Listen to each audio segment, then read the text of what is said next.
I started practicing intermittent fasting in October 2012.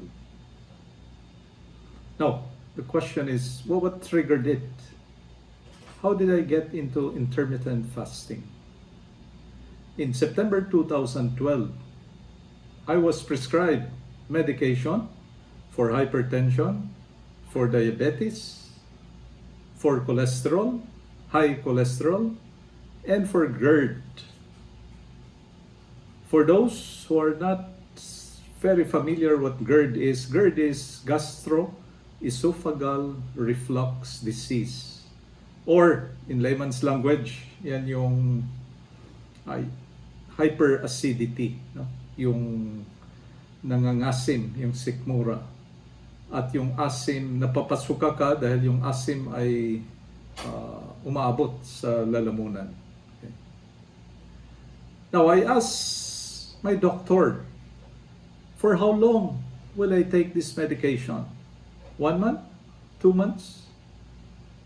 And the doctor smiled and said, for most of that, you will have to take for life. I took the prescriptions, I went home, but never bought the medicines. Dahil matigas ang ulo ko. I'm averse to taking medication. If I can avoid it, I don't take medicines at all. Kaya noon, ay palagi kami nag-aaway ng asawa ko. Dahil kunting sipon, kunting ubo, she wants me to take medication. She wants me to take antibiotics. Pero ubo, sipon, these are caused by a virus. Actually, a strain of coronavirus. And like COVID-19, like dengue or HIV, viruses, walang cure yan. Yung virus, they stay in your body for a number of days and after that, mawawala yan.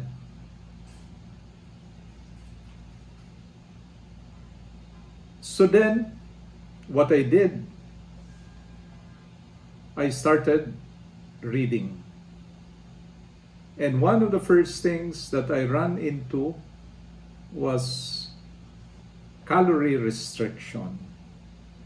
Calorie restriction has been studied by many people, and as early as the 1930s, 1940s, meron ng pag-aaral tungkol sa calorie restriction. And most studies would say that people who go on calorie restriction would live longer lives. That people who adopt a calorie restriction diet, will be healthy, will be well, and as I mentioned earlier, will live longer lives. Now, ang problema lang with calorie restriction, ang sinasabi ng calorie restriction ay ito. Pag kumakain ka at you're at the point where you're about to be full or just before you become full, hindi ka pa nabubusog, you stop eating. That's the formula for long life, for good health and wellness in so far as calorie restriction is concerned. Pero ang sabi ko,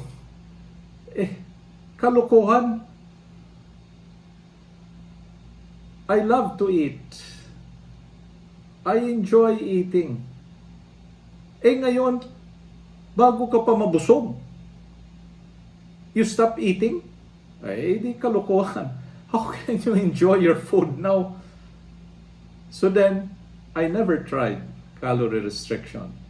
So I went on in my research, I went on to read, and then I came across intermittent fasting. It was love at first sight. I immediately fell in love with intermittent fasting. Bakit? Anong sinasabi ng intermittent fasting?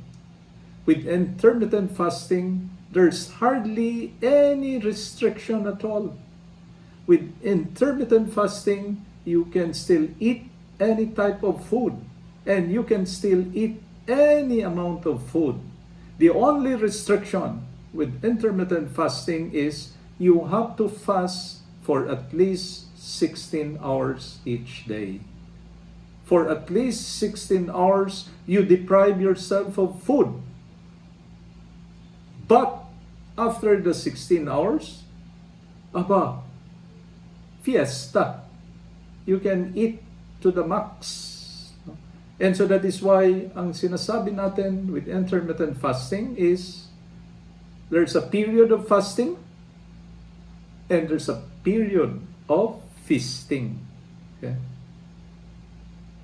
Within 4 months,